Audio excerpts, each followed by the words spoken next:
DNA Video Productions is a full-service video producer with a fleet of drones, 4K, and HD cameras, as well as a crew of video operators. We handle commercial and residential real estate videos, as well as events for promotional purposes. We create book trailers, both live-action and running stills, music videos, and website videos. We also film series shorts for online distribution and are currently involved in filming a political parody. We specialize in low-cost movie making.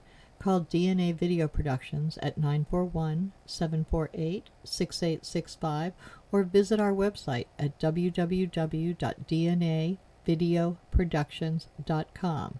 That's www.dnavideoproductions.com. Thank you. Our sponsor this month is Published, an affiliate of Village Voices. Published offers all author services from writing tips, critiques, manuscript evaluations, and editing, as well as tips to help you become published. If you prefer to self-publish, purchase the step-by-step book on publishing through Amazon, or purchase services a la carte, from formatting to creating custom covers, or even tips to gather endorsements. The staff is headed by 2 professional writers. After your books are published, either trade paper, electronically, or both, purchase marketing tips, web services, book trailers, or turn your book into an audiobook. Publish provides all your writing, publishing, and marketing needs. So give them a call at 941-748-6865. Contact them online at dgould497@aol.com or go to the website at www.publishedavillagevoices.webs.com.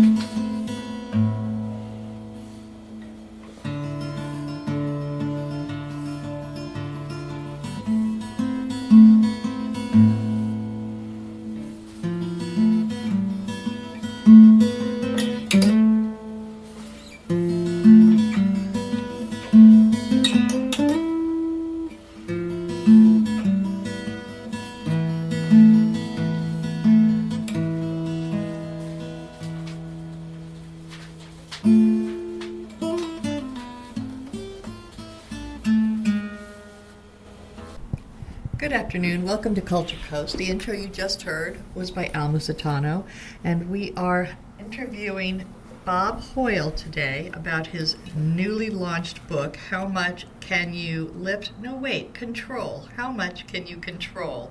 A Guide to a Lifetime of Consistent Improvement Through Safe Weight Training. Good morning, Bob. How are you? I am very well, Donnelly. How are you today? I'm doing well. Now, you are not a writer by trade, so you got into this this is nonfiction, so you got into this through the subject matter rather than the writing path. Yes. All right. Now, your book is about weightlifting. Yes, it is. And making sure that you do it safely and productively and get the results you want without injury to the future. That's correct. I began training back in 1966 when I was 13 years old, and I've had the opportunity to see weight training evolve from an activity that was not pursued very frequently by people either for their personal fitness or athletic improvement to the point where it is today as a very highly pursued activity for both of those, for both health and also for athletic training. So, and throughout that time period, I have seen numerous injuries. I suffered injuries myself. I had both shoulders replaced 10 years ago. And everything is due to the use of risky training methods that have unfortunately been part of the training regimen for many, many years. People just keep doing the same mistakes, and what I've tried to do is point that out to people that read the book so that they recognize and acknowledge the risks associated with certain training methods. And there are ways to get the results they want without using steroids or misusing the weights themselves. That's correct. The steroids is sort of another issue entirely, and I don't delve into that in the book, but in terms of the training methods, what I advocate is a the performance of an exercise in a very controlled fashion. I use an example of a young lady that I taught when I was a high school teacher and coach many years ago. She had cerebral palsy, and it affected her motor skills. She was a very good student, but when she wrote, she had to consciously form each letter on the piece of paper. In other words, writing was not an instinctive process for her like it is for you and me. She was a great student, but what struck me was the fact that she had to consciously control the pencil. Well, carrying that over to the performance of a repetition, what I advocate is the strict performance and total control of the weight through both phases of a repetition as being not only safer but also much more effective. So the focus on the front of the book, as you see, I have the words at the top, how much can you lift, but I have struck through the word lift, and underneath of there I've written the word control, the emphasis being that the question should not be how much can you lift, because that denotes an emphasis on the amount of weight. It should be how much can you control. Which is still about the amount of weight without injuring permanently your muscles, the underlying connections. That's correct, and that's something people don't realize is once you're hurt, and it can carry with you a lifetime disability that impacts the quality of life that you lead, and particularly the areas of the shoulders, which was the focus of my injuries, but also the lower back and the knees, are any joint that is subject to too much work or too hard a work is susceptible to injury in particular. You have a harsh response to the words that many weightlifters and people building up their bodybuilding about the no pain, no gain.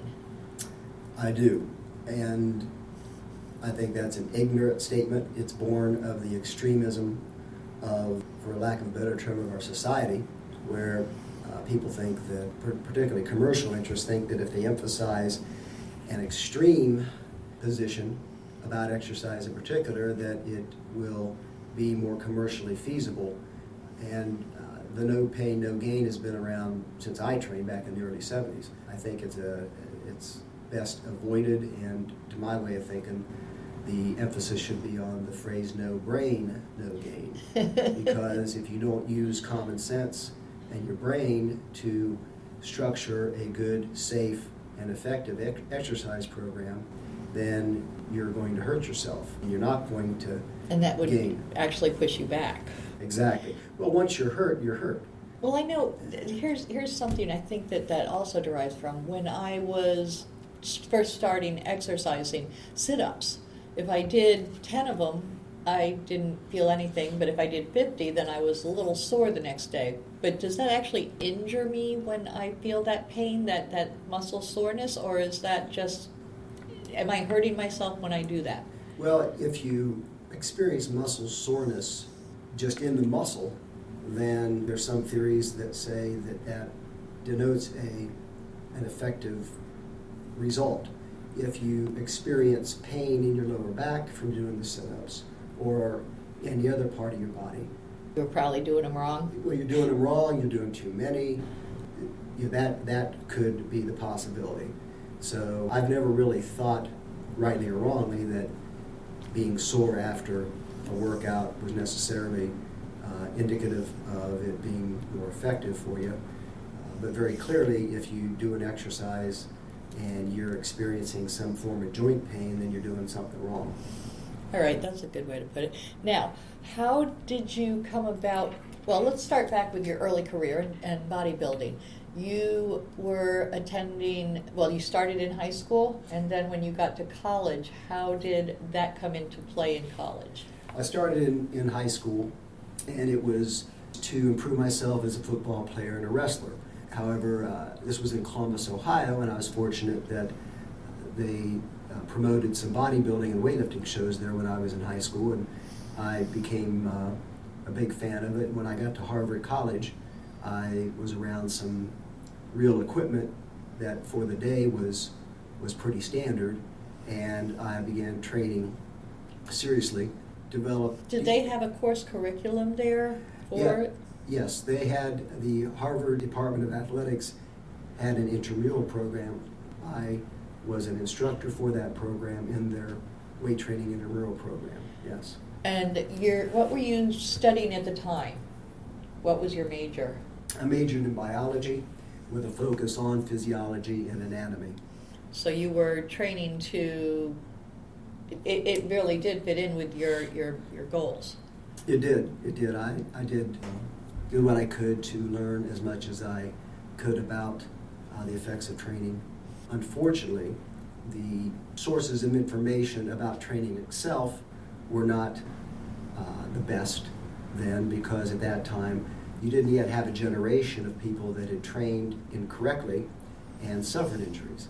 So it was really the beginning of bodybuilding back then, wasn't it? it was, in terms of it actually getting into the mainstream to a certain degree. It was training with weights was around since the early 1900s actually, but it was not pursued at all. In the 60s it became popular in terms of athletic training in the NFL. Then in the early 70s it became more popular. Late 70s, when Arnold Schwarzenegger came on the scene mainstream with his movies, people realized that it was a good thing to do. Now, we're talking about the early days of Arnold and the other contests, the competitions. That was something that was pretty new to the scene. Now, you had mentioned that you started in your younger years reading muscle magazines. When did they start? How did this whole thing evolve even before Arnold? I mean, that's how he got into it too, right about the same time as you. So Arnold began training in Europe, won contests there, and came over to the United States around 69 or 70. Continued to train out in California. Training itself was developing during the 1950s. Bodybuilding contests were not looked upon favorably, quite honestly. People didn't understand it. They didn't understand the positive effects that training could have. But it began to evolve. Again, you had some carryover into athletics with the NFL during the 1960s, and then with the advent of actually Nautilus equipment in the early 70s, it became mainstream because the football programs, both college and NFL, began using the Nautilus equipment for training, and then it became more of a socially acceptable means for fitness. When did Nautilus come out? They were in the early 70s. A guy named Arthur Jones over in DeLand, Florida, developed the exercise machines, and he had one machine for each general part of the body, so it was very convenient. And it also was more affordable? No. No? The machines were quite a financial investment for gyms. That's why you saw them, for the most part, in colleges and professional sports teams. Where they could afford those big pieces of equipment and share them among the group? Yes, the teams would participate in group training, as it were. And you had a few people back then that were really into it beyond just the sports training that was done. And then you continued to develop this little cult activity over here called bodybuilding. And again, once Arnold came on the scene, people realized that it was a good, viable way to pursue fitness. And to go from wimpy kid to somebody that people tended to respect more because you had a better physique and a confidence with it? Well, that's the old Charles Atlas, kick sand in the face at the beach, and then I'll come back, be man enough to fight you, so to speak. That, the physical appearance change, let's say, or improvement is part of the process, and oftentimes is the goal, but truly the real impressive part of it is just having the discipline to train regular and train safely. Every day. And eat, well, not every day necessarily, but to keep the focus on your health on a daily basis, train on a regular basis, keep your diet in check, and as a byproduct of that, your physique does improve, but for the most part, it's also mental. It's showing the discipline that you have to be able to pursue that. Which now leads us into your book. You got a few successful careers under your belt. The first thing you did when you got out of college was teach, correct? That's correct. I was a high school teacher and coached weightlifting, wrestling, and football. And then you went on and educated more. I continued on and became I attended law school from 1982 to 1986 in Columbus, and then when I graduated in 1986, I returned to Florida to work. Now you say return to Florida. Were you from here originally? I grew up in Columbus, Ohio, spent 4 years in college in Boston at Harvard, came to Florida in 1978 to teach and coach. Again, went back to Ohio for the law degree and returned to Florida in 1986. Where were you a teacher down here in Florida? I was at Manatee High School for a couple of years. Oh, wow. Interesting. And then I was in Clearwater at Countryside High School for a couple of years. That's very interesting. I didn't realize you taught here. And then you got your law degree and you came back here and opened up a law practice. That's correct. Which, the law is where you got your writing skills from, yes? I would agree with that, yes. Because lawyers have to write a lot. Well, that's part of the trade, yes. Although, truth be known, I did publish 3 articles in a magazine called Iron Man in the early 80s, one of which had the same title as my book. The How Much Can You Control? That's correct, yes, with the same emphasis on a controlled, risk-free, more productive manner of exercise. So as early as the 80s, you realized that the training had to be done safely rather than just get it done and be the biggest and best. Absolutely. Once my shoulder went bad, I analyzed it in terms of what did I do wrong. And then in coaching kids at the time, I realized that there were bad training techniques out there that were leading to injuries.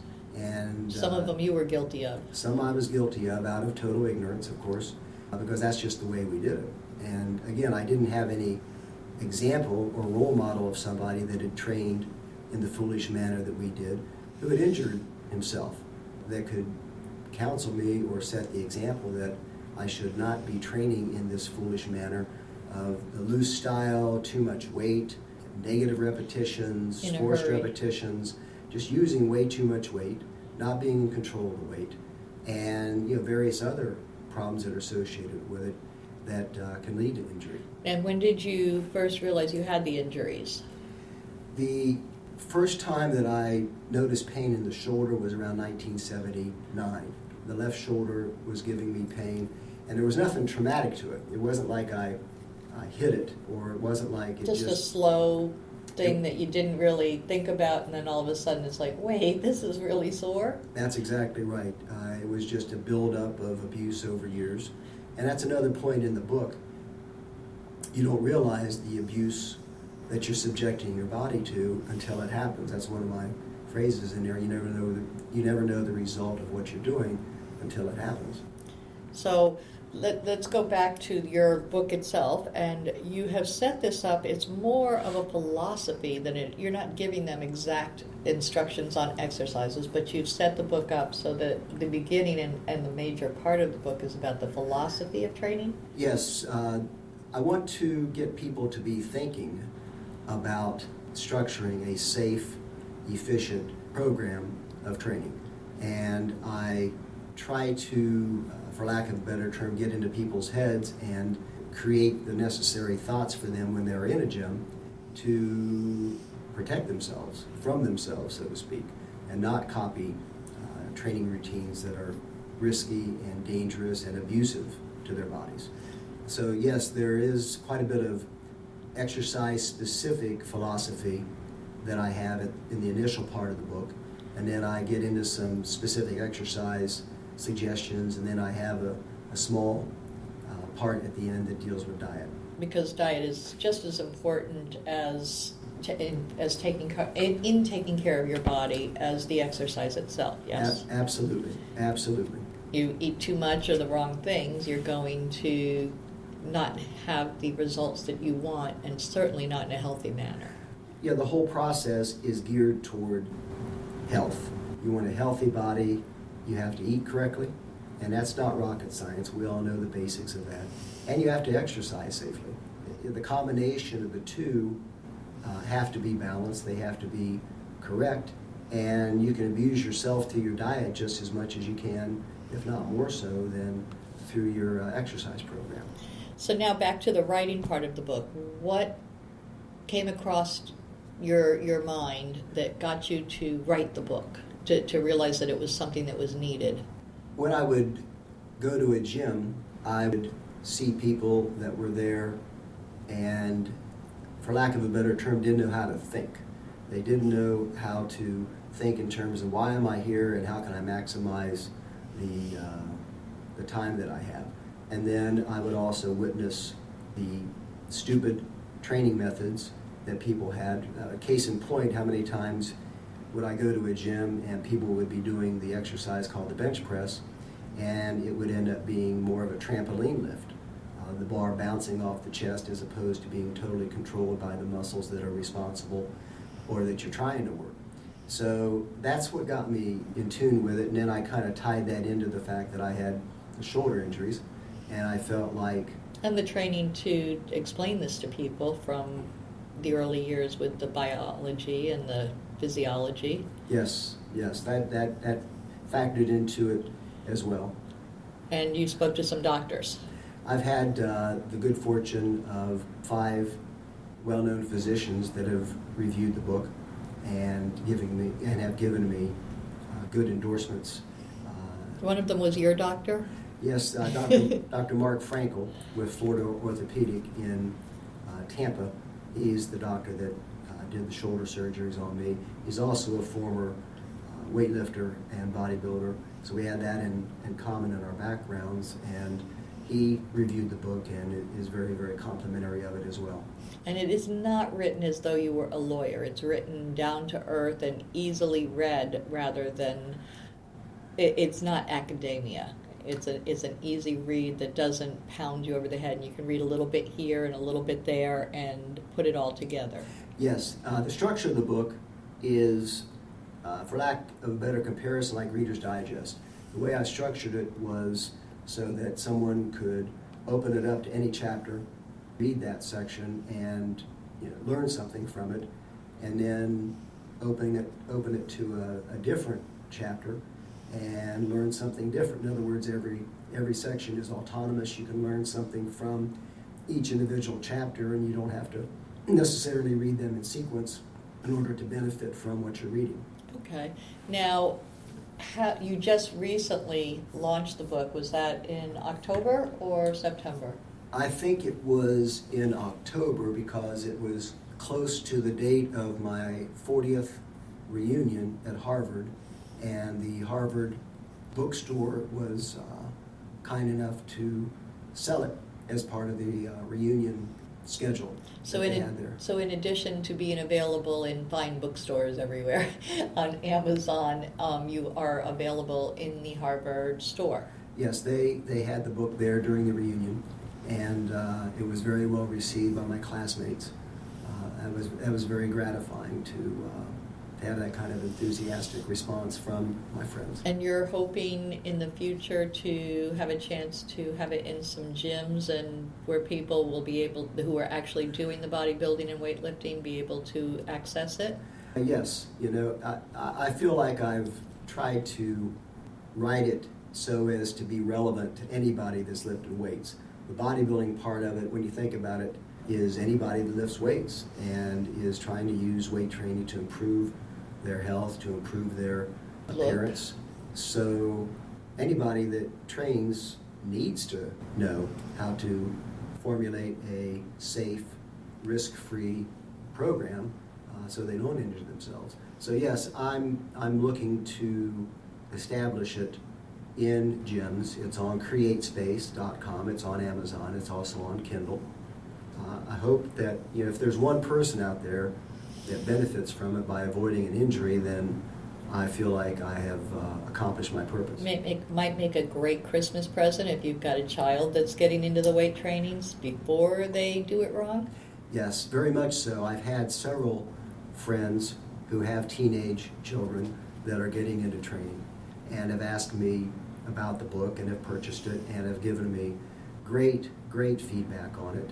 in terms of the benefiting their children and getting them to think in terms of safe training, because if a young man or young lady hurts themselves in their teenage years from risky training methods, it's going to last their whole lifetime. And they have the Superman complex at those early stages. They don't realize that they could be suffering or abusing their body in such a fashion as to, in the long term, create an injury that's going to plague them for their lives.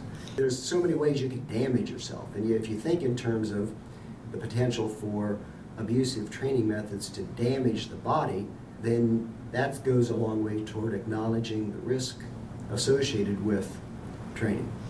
All right, thank you very much. Now you are on Facebook? I will soon have a Facebook page. Right now my personal Facebook page has much information about the book. I have some of my quotes. Each chapter that I have written has a quote associated with it. Including one from Yoda? Yes, yes. I found that amusing. Yes, one in there. Some from Ben Franklin. Ben Franklin, yeah, I just put one on Facebook today about how since the advent of improvement in cookery, mankind eats way more than nature requires. And then I put one on from Thomas Jefferson where he says, nobody ever repents from eating too little. Given that Thanksgiving is this week, I thought those were appropriate to post. So eat lightly, don't pig out. Don't over-exercise your stomach muscles. Everything in moderation. Everything in moderation. You don't have to... Including the weightlifting. Including the weightlifting, yeah. You'll get there just a little bit longer, but you'll get there healthy. I want people to realize that the emphasis should be don't lift the weight, exercise the muscle. That's a very good sign-off. Thank you very much for being on Culture Coast. Thank you very much for your time. Nightmares, frightful visions during the night, causing terror and loss of sleep.